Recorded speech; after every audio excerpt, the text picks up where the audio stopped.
Good morning, all of you. My name is Gunjan Thakur, and my today's topic is constructivism. Constructivism is a theory in international relations that argues that world politics are not fixed by material forces like military power or geography, but are socially constructed by ideas, identities, and norms. Constructivism international relation में एक ऐसी theory है जो बात करती है कि जो वर्ल्ड पॉलिटिक्स है वो सिर्फ मटेरियल फोर्सेस तक ही सीमित नहीं है, बल्कि इसमें जो आइडियाज़ है, नॉर्म्स है, ये सोशली कंस्ट्रक्टेड है। ये जो मैन फोकस करते हैं, it focuses on the role of ideas, norms and social interaction in shaping the behaviour of states. जो कंस्ट्रक्टिविज्म है वो जो स्टेट के बिहेवियर को शेप करते हैं, इसके द्वारा आइडियाज़ के द्वारा जो वैल्यूज़ है, जो नॉर्म्स है, कल्चर है, जैसे जैसे स्टेट्स के कल्चर है, जैसे जैसे उनके नॉर्म्स हो गए, जैसे जैसे आइडियाज़ है, उस तरह से उनका जो बिहेवियर होगा वो आगे बिहेवियर उस तरह का होगा उनका। कंस्ट्रक्टिविज्म इस चीज़ की बात करता है। जैसे एग्जांपल है, USA doesn't fear the Britain nuclear weapon but fears North Korea's. इसका मतलब है कि जो यूएस है वो उसको उतना खतरा ब्रिटेन न्यूक्लियर वेपन से नहीं है जितना कि उसे नॉर्थ कोरिया से, क्योंकि इनकी जो न्यूक्लियर तो सेम है, न्यूक्लियर वेपन तो सेम दोनों के पास है, लेकिन इनकी जो आइडेंटिटी है, जो परसेप्शन है, वो दोनों की डिफरेंट है।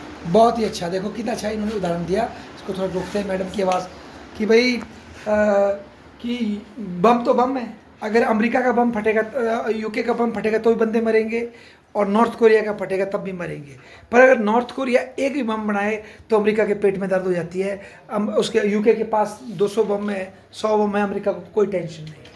कारण क्या है? कारण है कहीं ना कहीं जिस तरह से नॉर्थ कोरिया को वो देखता है ना, और वो ब्रिटेन को देखता है। ऐसा ही अगर आप लेटेस्ट ले, ईरान को क्यों नहीं दे रहा है कि बम बनाने? पाकिस्तान के पास तो बम है, पर क्यों नहीं दे रहा? क्योंकि ईरान को अमेरिका अपना शत्रु मान रहा है वेस्ट एशिया में, ठीक है ना।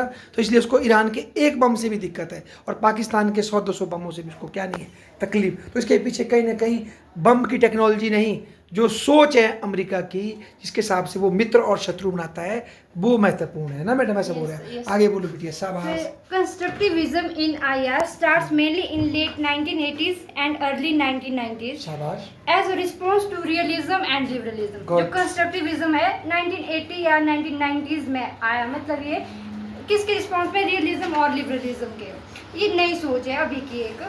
अब थोड़ा सा बताऊँ मैं रियलिज्म, लिबरलिज्म और कंस्ट्रक्टिविज्म का थोड़ा सा डिफरेंस करके। जो रियलिज्म का आइडिया क्या है?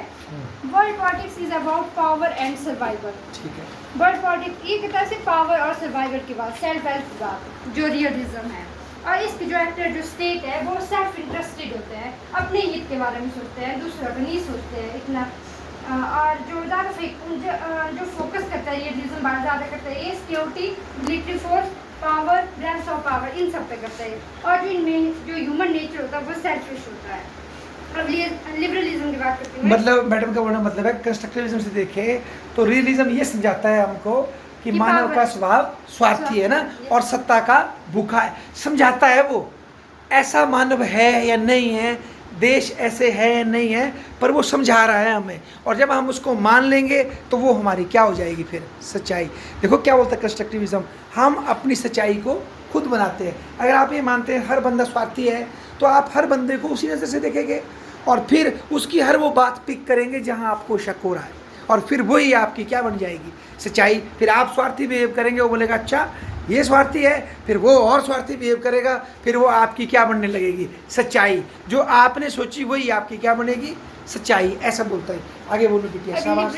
लिबरलिज्म की बात करती मैं, cooperation is possible through institution, trade and democracy. Liberalism बात करता है कोऑपरेशन की बात, ये सहयोग की बात करता है। ये कहता है कि जो हम सहयोग है ये कर सकते हैं हम इंस्टीट्यूशन के थ्रू, ट्रेड के थ्रू, या जब और जैसे ऑर्गेनाइजेशन होते हैं इसमें मैन ज़्यादा फोकस करता है, जैसे UN है, WTO है, NGOs है, इस पे ज़्यादा फोकस करता है लिबरलिज्म। शांति है, कोऑपरेशन हुआ, इकोनॉमिक इंटरडिपेंडेंस है, इस पे ज़्यादा फोकस करता है लिबरलिज्म, ज़्यादातर इंस्टीट्यूशंस पे। अब थोड़ा कंस्ट्रक्टिविज्म का वही है कि आइडियाज़ है, नॉर्म्स है, आइडेंटिटीज़ है, कल्चर है, ये IR के बिहेवियर को शेप करता है। अब जो इसमें जो नेचर रहता है वो थोड़ा चेंजेबल रहता है। जैसे मतलब कि कंस्ट्रक्टिविज्म जैसे जो आज जो सोच है वो जरूरी है कि हमेशा कल भी वैसी रहे, इसमें चेंज आता है, ह्यूमन बिहेवियर इसमें चेंज आता है इसमें। जैसे आप जैसे एग्जांपल दूं मैं कि जैसे एक टाइम था ऐसा कि जो वुमेन है उसको एजुकेशन नहीं देते थे, और जो आज का टाइम है कि वुमेन को एजुकेशन देना बहुत जरूरी है, मतलब एजुकेशन सबके लिए इम्पोर्टेंट है और महिलाओं को दी जाती है। तो इस तरह का एक मतलब या इसको ऐसे देखिए कि पहले टाइम में औरतों का काम लड़ाई करना बहुत कम होता था। आज के टाइम में बहुत से देश अपनी सेना में औरतों को भी भर रहे हैं, क्योंकि वो भी हथियार ही चलाने हैं ना, और उससे उसकी आपकी जो फाइटिंग कैपेसिटी डबल हो जाती है, तो अब औरतें भी उसमें शामिल हो रही है।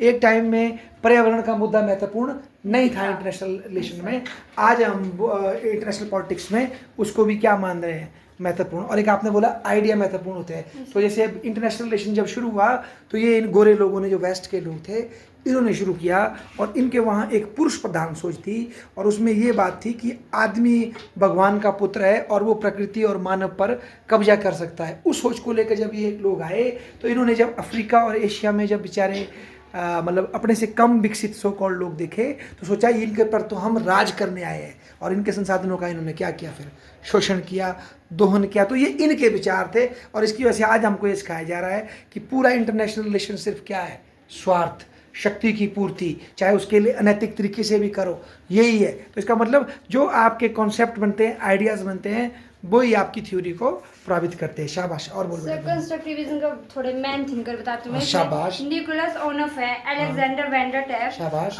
मार्था फिनेमर है, पीटर कैट्जिनस्टेन है, इमैनुअल एडलर है, और रोनाल्ड जेफरसन है। ये कैन यू एक दो नाम लिखो बेटा, शायद बच्चों को हेल्प हो जाए, और जो बच्चे और है वो पढ़े भी इसके बारे में, ठीक है ना, मतलब इनके बारे में शायद ये भी थोड़ा पढ़ के आए होंगे, पर पढ़ना है ना।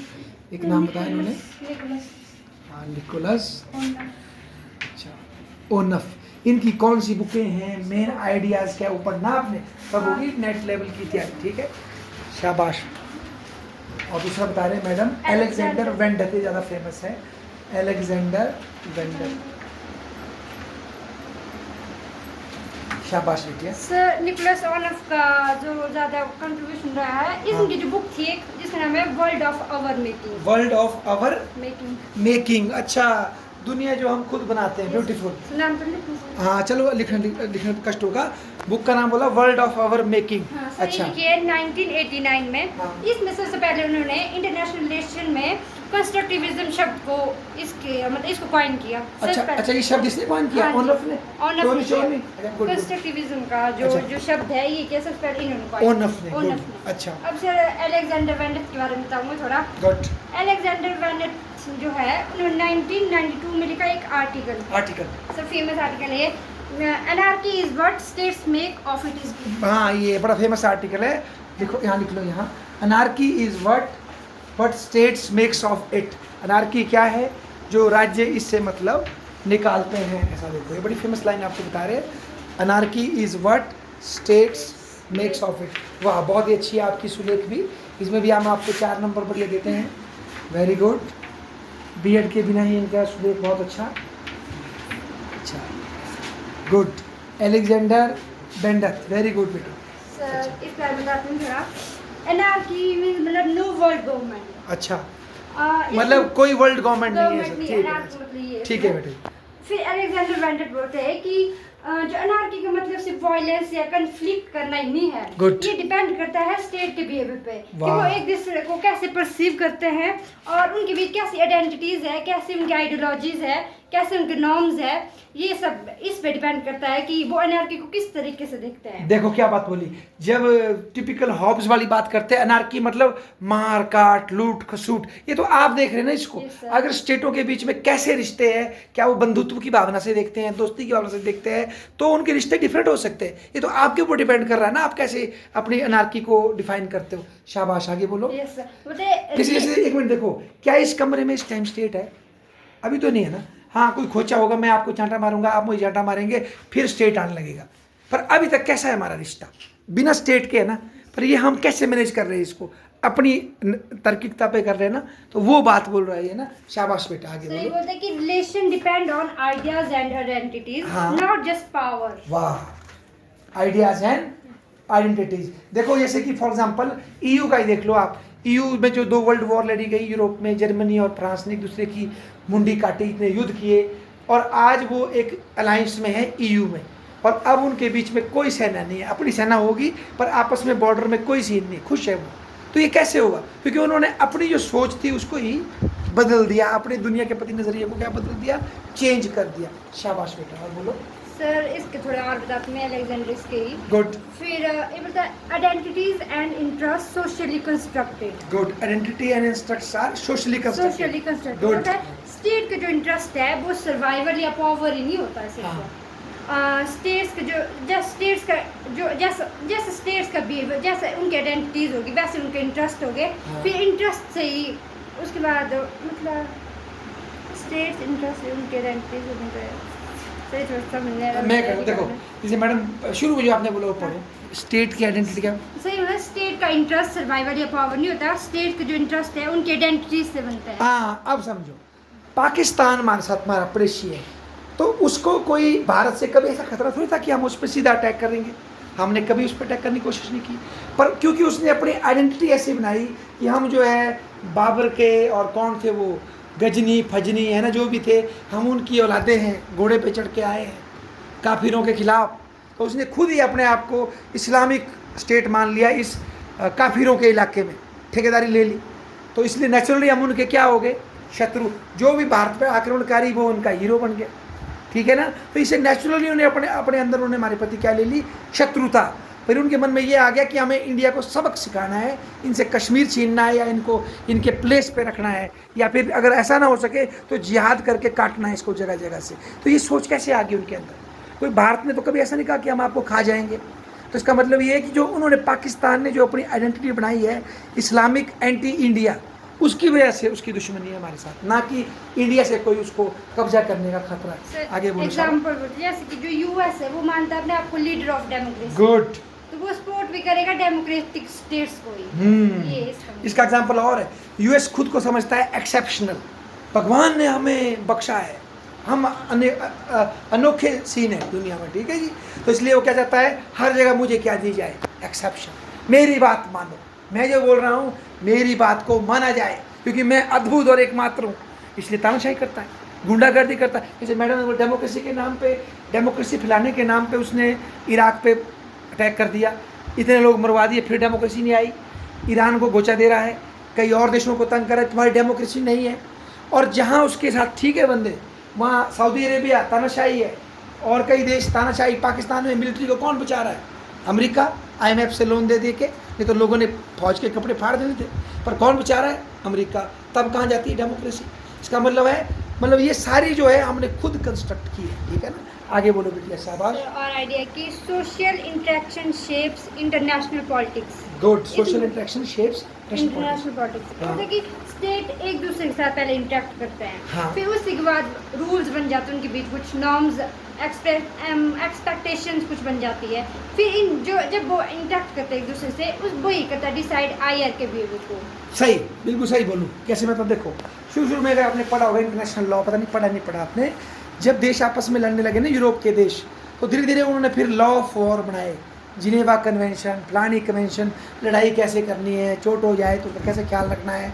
तो जैसे हमारी इंटरेक्शन बढ़ती है वैसे वैसे हमें कुछ नियम बनाने पड़ते हैं। फिर जब इनका आपस में व्यापार बढ़ा तो व्यापार के नियम बनाने लगे। शुरू में मुक्त व्यापार बनाया, फिर जब उसके बाद लड़ाई लगी होने, फिर इन्होंने ये WTO, IMF, वर्ल्ड बैंक बनाया। अब और ज़्यादा इंटरेक्शन हो रही है, ये IT सेक्टर, फलाना सेक्टर और ज़्यादा वर्ल्ड इंटरडिपेंडेंट हो रहा है। इससे और गहरे हमारे आपसे क्या बन रहे हैं, रिश्ते। तो जितनी इंटरेक्शन बढ़ेगी उतने गहरे हमारे क्या बनेंगे, रिश्ते शेप होंगे, है ना। जैसे देखो, ये हवा जो गंदी हो गई, पोल्यूशन जो आ गया, इसकी वजह से अब क्लाइमेट चेंज का मुद्दा आ गया, सस्टेनेबिलिटी का मुद्दा आ गया।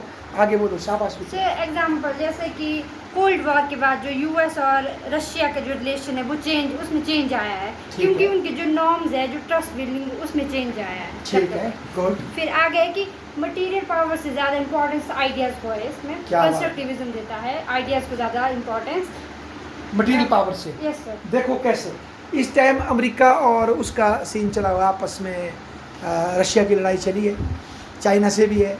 पर जो न्यू रियलिस्ट है, एक बुढ़ा, मैं नाम बता रहा था आपको, बड़ा फेमस इस टाइम जीवित है बुजुर्ग, वो माइशहाइमर, वो बोलता है हमें रशिया से नहीं लड़ना चाहिए, रशिया दोस्ती करनी चाहिए, हमें लड़ना चाहिए चाइना के साथ, वो हमारा दुश्मन है। वो तो पावर पॉलिटिक्स से समझा रहा है ना, पर इसको आप इनसे समझो, कंस्ट्रक्टिविस्ट से। है क्या ये आइडिया है ना, आपने समझाया कि मानो रशिया से हमारा लॉन्ग टर्म लड़ाई नहीं है, हमारा असली दुश्मन चाइना है, तो मनवाया ही ना अपने विचार से, अदरवाइज उसकी सेना तो वहीं खड़ी है, सेना तो उतनी ही है, पर आपने अपने आप को मनवाया, चाहे कोई भी लॉजिक दिया हो कि ये हमारा दुश्मन नहीं, हमारा दुश्मन चाइना ही है, समझा? तो ये थॉट है आपका, आगे बोलो शाबाश। बेंडित कहता है, he says idea shape how material power is perceived and used. शाबाश बेटा। फिर इसके बाद है, बेंडित emphasizes that state identity shapes interest, interest shapes behavior. यही बात है सर, फिर से हाँ, इसको देखो ऐसे देखो, इंडिया का देखो, इंडिया में पहले भी न्यूक्लियर वेपन थे हमारे पास, यही सेना थी हमारे पास, पर जब से अजीत दोवल आया और उनका जो डॉक्ट्राइन है ऑफेंसिव डिफेंस, तो बात बढ़ती बढ़ती कहाँ चली गई। आज हमने ऑपरेशन सिंदूर कर दिया पाकिस्तान के ऊपर, अंदर जाके उसके देश में जाकर ठोका उसको, ठीक है ना। पहला गस्सा हमने बालाकोट में मारा, जहाँ से पहली बार जिहादी आए थे रंजीत सिंह के खिलाफ, आपको हिस्ट्री नहीं पता शायद। तो बोलने मतलब हमने अब वही देश है, पर हमने अपने को डिफाइन करना अलग कर दिया है, अपना नज़रिया बदल दिया कि हम बैठ के मार नहीं खाएंगे, हम पहले अटैक करेंगे। तो वो देश वही, साधन वही, पर सोच क्या हो गई अलग, वो बात बोलता है। आगे बोलो शाबाश। Alexander Vander identified 3 culture or types of anarchy Good. in international relations. Beautiful, बोलो शाबाश। So number 1 है Hobbiesian anarchy, Good. number 2 Lockean anarchy, Good. और थर्ड है Kantian anarchy. ब्यूटीफुल, लिखो इन तीनों का नाम अलग का। He gave 3 type of anarchy which is based on 3 scholars. Hobbesian जो हॉब्स पर आधारित है, दूसरी बोला मैडम जी ने लॉकियन जो कि समझौते टाइप है, Lockean, and third is Kantian which talks about world state और वर्ल्ड पीस। क्या बात है, लॉकियन, कांटियन, इमैनुअल कांट पर आधारित है। शाबाश बेटा, ये पूछ सकते हैं आपसे 3 तरह की, क्या है ये 3 तरह की? Sir anarchy. Anarchy, beautiful. किसने अनार्की के 3 प्रकार बताए? इंटरनेशनल। शाबाश बेटिया, आगे सर बोलो। पहला है हॉब्सियन, हॉब्सियन अनार्की। हाँ। इसमें बोलते हैं स्टेट एक दूसरे को देखते हैं एनिमीज की तरह। हाँ, दुश्मन। इनके जो बिहेवियर है उसमें होता है conflict is expected, war is common. हाँ, मतलब ये सर, मतलब एक दूसरे को शत्रु की तरह देखेंगे तो इसमें कंफ्लिक्ट तो होगा ही होगा, और वॉर की भी काफी संभावना है। ये भाई ने जो मारा है, हाँ दोस्त, ये हॉब्स से लिए रही, कौन था हॉब्स? वेस्टर्न थिंकर है ना, वो हॉब्स से लिए। वेरी गुड, आगे बोलो शाबाश। सो इसमें बोलते हैं कि security is achieved through power and self help. अच्छा, power and self help. Self help, अच्छा अपना भला खुद कर। हाँ। शाबाश, आगे बोलो शाबाश फिर बेटा। है सेकंड सर लॉकियन एनार्की। इसमें देखते हैं एक दूसरे को एज अ कॉम्पिटिटर, राइवल्स। अच्छा, States recognize each other's sovereign and follow rules, but competition remains. इसमें एक दूसरे जो स्टेट्स एक दूसरे की रूल्स वगैरह भी फॉलो करते हैं, करेंगे। स्वतंत्र भी समझते हैं, लेकिन उनमें कंपटीशन फिर भी रहता है। ये है असल में बेटा आइडलिस्ट वाली सोच, और ऊपर वाली थी रियलिस्ट वाली सोच। शाबाश बेटा, The आगे। states are rival, not enemies. हाँ, War is possible but restrained. मतलब इसमें war possible है लेकिन फिर भी कम है कम, chances। शाबाश बेटा, मतलब enemies नहीं होते ये, बस। ठीक है।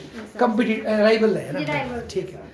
थर्ड है Kantian anarchy। अच्छा, इसमें स्टेट्स देखते हैं एक दूसरे को एज अ फ्रेंड की तरह, वाह। और इसमें जो वो प्रायोरिटी देते हैं कलेक्टिव सिक्योरिटी एंड कोऑपरेशन। वाह, मिलजुल की सुरक्षा। हाँ जी। शाबाश, म्यूचुअल ट्रस्ट है, कोलैबोरेशन एंड शेयर्ड नॉर्म्स की बात करते हैं इसमें। वाह। इसमें होती है security is collective, states help each other. Security को मतलब कलेक्टिव, जैसे यूएनओ है, UNO is example of collective security organisation. Yes, sir. शाबाश, और मतलब एक दूसरे की हेल्प करते हैं स्टेट्स इसमें। शाबाश बेटे। बाकी खत्म है। Sorry, conclusion. ठोको ताली, ठोको ठोको। हाँ, बोलो बोलो बोलो, conclude। Constructivism is often said to simplify, state the obvious that action, interaction and perception shape reality. Very good, ठोको ताली।